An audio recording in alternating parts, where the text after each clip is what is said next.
Okay မင်္ဂလာပါ။ Inopass မြန်မာနေပြန်လည်ရာကြိုဆိုလိုက်ပါတယ်။ကျွန်တော်ကတော့ထောက်စားနိုင်လုပ်ကြီးပါ။ဒီဗီဒီယိုမှာတော့ Marvel Cinematic Universe MCU မှာ Superhero အသစ်တွေအများကြီးရှိပေမဲ့ Comic စာအုပ်ထဲမှာမရှိပဲ Marvel ကတည်တံ့ဖန်တီးလိုက်တဲ့အစွမ်းထက်ဆုံး Superhero မလေးတစ်ယောက်ရှိပါတယ်။သူ့နာမည်ကတော့ Kawi ပါ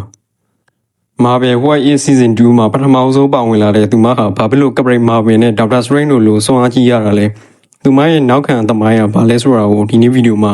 အသေးစိတ်ပြောပြပေးသွားပါမယ်။ခေါ်ရီ15ရာစုနောက်ပိုင်းကမိုဟော့လို့ခေါ်တဲ့အမေရိကန်ဒေသခံမျိုးနွယ်စုတအူဖြစ်ပါတယ်။မိုဟော့လို့ခေါ်တဲ့လူမျိုးတွေကအပြင်မှာတကယ်ရှိတဲ့လူမျိုးတွေပါ။ဒီနေ့မှာ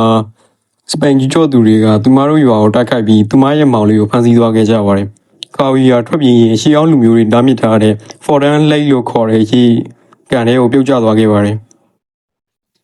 အဲ့ဒီရေကန်ရဲ့အောက်ခြေမှာတော့ Tesseract သို့မဟုတ် Space Stone ရဲ့စွမ်းရည်တွေကင်းရောက်နေတာပါ။ရေကန်ထဲပြုတ်ကျသွားတဲ့ခါဝီကမတည်သွားတဲ့အပြင် Skywall လို့ခေါ်တဲ့အခြား dimension တစ်ခုကိုရောက်ရှိသွားခဲ့ပါတယ်။အဲ့ဒီမှာသူမလိုရဲ့အရင်ကပျောက်ဆုံးသွားခဲ့တဲ့ဘူဗီဒီကိုပြန်တွေ့ခဲ့ရပါတယ်။သူတို့အားလုံးက Space Stone ရဲ့စွမ်းအားကြောင့်အိုမင်းရောခြင်းမရှိပဲအေးစိမ့်နေထိုင်ကြပါတယ်။ဒါပေမဲ့ခါဝီကတော့အငြိမ်မနေပဲသူမရဲ့မျိုးနွယ်စုကိုကယ်တင်ဖို့သူမကိုခန္ဓာကလေးကစွမ်းအားတွေကိုဘူဗီတွေထပ်ပို့ပြီးနိုးထအောင်လုပ်နိုင်ခဲ့ပါတယ်။ခေါ်ရီကသူမရဲ့ဘူဗီတွေကိုစုစည်းပြီးကမ္ဘာမြေကိုပြန်လည်ဆင်းလာခဲ့ပါတယ်။သူမဟာစပိန်ကြီးကျော်သူတွေကိုတိုက်ထောက်ရုံနာမကစပိန်ဗီမာကြီးအထိသွားပြီးငင်းချမ်းကြီးကိုတောင်းဆိုကတမိုင်းကြောင်းတစ်ခုလုံးကိုပြောင်းလဲဖြစ်ခဲ့ပါတယ်။နောက်ပိုင်းမှာ Doctor Strange Supreme နဲ့ပေါင်းပြီးမာတီဘတ်ကိုကယ်တင်ခဲ့တဲ့အတွက်ခေါ်ရီကနောင်လာမဲ့မှာပဲရုပ်ရှင်တွေမှာပါရေးပါတဲ့သူဖြစ်လာမှအသေးကြပါပဲ။ဆိုတော့သူ့ရဲ့အကြောင်းအရာကတော့ပြီးပါပြီ။ခါဝီဆိုတဲ့ character က comic ထဲမှာမရှိပဲ Marvel က What If Season အတွက်တည်တံ့ဖန်တီးလိုက်တဲ့ character တစ်ယောက်ဖြစ်ပါတယ်။ဆိုတော့သူ့အကြောင်းလည်းပြီးပြီဆိုတော့သူ့ရဲ့ power and ability တွေကိုပြောပြပေးပါမယ်။သူ့ရဲ့ power and ability တွေကတော့ super speed လို့ခေါ်တဲ့အပြိုင်အောင်လေးနဲ့တစ်ခုလိုမြန်ပြေးနိုင်တာပါ။အရမ်းမြန်တဲ့အချိန်နဲ့ပြေးနိုင်တာဖြစ်ပါတယ်။ဒုတိယအစွမ်းအားကတော့ portal တွေကိုဖန်တီးနိုင်တာပါ။နေရာတစ်ခုကနေနေရာတစ်ခုကိုချက်ချင်းရောက်အောင်သွားနိုင်တဲ့ portal လမ်းကြောင်းတွေကိုဆက်ရိုက်ဖွင့်နိုင်ပါတယ်။အဲ့ဒီ portal တွေက dimension တွေအထိပါသွားနိုင်တာပါ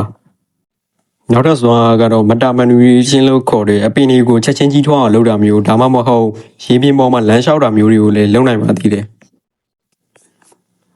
နောက်ပြီးသူကမထင်ရပေမဲ့ durability အရန်ကောင်းပါတယ်။ durability ဆိုတာခဏရည်ကိုပြောတာပါ။တာမန်လူတွေတော့ခဏရည်ပိုရှိပြီးအိုမင်းရော်မှုလည်းမရှိတော့ပါဘူး။ Skywall ထဲမှာရှိနေသမျှအိုမင်းရော်မှုမရှိတဲ့သဘောမျိုးပါ။နောက်ပြီးသူကပြန်တန်းနိုင်ရဲ့စွမ်းအား flight လို့ခေါ်တဲ့စွမ်းအားလည်းရှိပါတယ်။အစပိုင်းမှာသူမကအရမ်းမြင့်အောင်ပဲပြီးနိုင်တာပါ။နောက်ပိုင်းမှာတော့စွမ်းအားတွေကိုသုံးချပြီးလေထဲမှာလွတ်လွတ်လပ်ပြန်တန်းနိုင်တာကိုတွေ့ရပါတယ်။နောက်တစ်စွမ်းအားတစ်ခုကတော့သူမကင်ဆောင်လိုက်တဲ့လက်နက်မှန်သမျှဒေါက်တာလှန်မြာဒါမှမဟုတ်တခြားစွမ်းအားကြီးတဲ့လက်နက်တွေကိုအပြိုင်အောင်စွမ်းအားတွေထည့်ပြီးပုံပြင်းထန်တဲ့တိုက်ခိုက်မှုတွေကိုလုပ်နိုင်ပါတယ်။အဲ့ဒီစွမ်းအားပါတဲ့မြားတစ်ချက်ကတာမန်များတဲ့အစပေါင်းများစွာပိုပြီးဖြတ်ဆင်ရပြီးပါတယ်။ပြီးတော့သူက energy manipulation လို့ခေါ်တဲ့ Tesseract ရဲ့အပြိုင်အောင်စွမ်းအားတွေကိုသုံးပြီးရှီအဖြစ်တော်၎င်းတိုက်ခိုက်ရေးစွမ်းအင် energy blast တွေအဖြစ်တော်၎င်းအသုံးပြုပြီးတော့တိုက်ခိုက်နိုင်ပါတယ်။ဒါကတော့ထူးခြားကြောင်းအချက်ပါပဲ။ What If Season 2 Final မှာသူမကပရင်ကာတာနဲ့ပူပေါင်းပြီး Infinity Armor ကိုဝစ်ဆင်က Infinity Stone အားလုံးရဲ့အစွမ်းကိုခန္ဓာကိုယ်ကခန္ဓာရည်ရှိအသုံးပြုခဲ့တာကိုတွေ့ရပါတယ်။ဒါဟာသူမရဲ့ခန္ဓာကိုယ်ကစွမ်းရည်မျိုးဘယ်လောက်ထိခန္ဓာရည်ရှိလဲဆိုတာကိုပြနေရပါ။ထူးခြားချက်ကတော့သူမရဲ့ဝစ်ဆောင်နဲ့သူမမျက်နှာပေါ်ကအမှတ်သားတွေကအပြာရောင်တောက်ပနေတဲ့ဟာ Space Stone ရဲ့စွမ်းရည်ကြောင့်ပါ။သူမကဇီမီဝမ်တာနဲ့ချနိုင်တဲ့အထိကိုဆွမ်းတတ်ပါတယ်။အရှိမပြောခဲ့သလိုပဲခါဝီဆိုတာကောမစ်ထဲမှာအရင်ကမရှိခဲ့ပဲ What If Season 2ကအသစ်ဆက်ဆက်တီထွင်ထားလိုက်တာပါ။သို့တော့သူမရဲ့ဇက်လန်တွေကိုပိုပြီးခိုင်မာအောင်မာပယ်ကမိုဟော့လူမျိုးစုပညာရှင်တွေနဲ့တိုင်ပင်ပြီးတမိုင်းကြောင်နောက်ခံတွေကိုဖန်တီးခဲ့တာဖြစ်ပါတယ်။မိုဟော့လူမျိုးစုဆိုတာကျွန်တော်အရှိမပြောခဲ့သလိုပဲအပြင်မှာတကယ်ရှိတဲ့မျိုးနွယ်စုတစ်ခုပါ။အရှိမပြောဖို့ကြံသွားတဲ့ဆွမ်းအားလေးတစ်ခုကြံခဲ့လို့ပါအဲ့ဒါကတော့တယ်လီကနေတလို့ခေါ်တဲ့စိတ်နဲ့အရာဝတ္ထုကိုရွှေ့နေတဲ့ဆွမ်းအားလေးသူမမှာရှိပါသေးတယ်နောက်ပြီးဒီဆွမ်းအားတွေကသူမတယောက်တည်းမှာရှိတာမဟုတ်ပဲ Skywall ထဲမှာရှိတဲ့သူမဘိုးဘီတွေကလည်းဒီဆွမ်းအားတွေရှိကြပါတယ် ဒါပေမဲ့လည်းသူမရဲ့ဘူဘီတွေကအမဲလိုက်ဖို့အတွက်အသုံးပြုတာဖြစ်ပြီး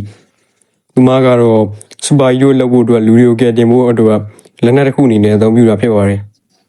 ပြီးတော့ကျွန်တော်အနေနဲ့ဗီဒီယိုမတင်မဲ့အကြိုင်းနေမိသွားတယ်မို့အကုန်လုံးတောင်းပန်ပါတယ်နောက်ပြီးတော့ကျွန်တော် channel လေးကို subscribe လုပ်ပြီးကြပါဦး subscriber 400ပြည့်တော့မှမလို့အခုပဲကျွန်တော် channel လေးကို subscribe လုပ်ပြီးကြပါလို့တောင်းဆိုချင်ပါတယ်အားလုံးပဲ see you next video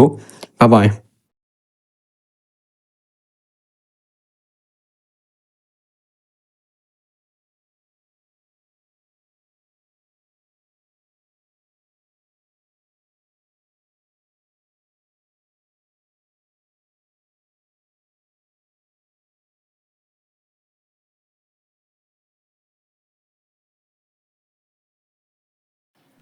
အားလုံးပဲ see you guys တဲ့ next video ကျွန်တော်ကတော့ထောက်စားနိုင်လုပ်ကြည့်ပါပဲဒီဗီဒီယိုတော့လောက်ပါပဲနောက်နေ့မှနောက်တဲ့ဗီဒီယိုရင်းနဲ့ဆက်တွေ့ကြပါမယ်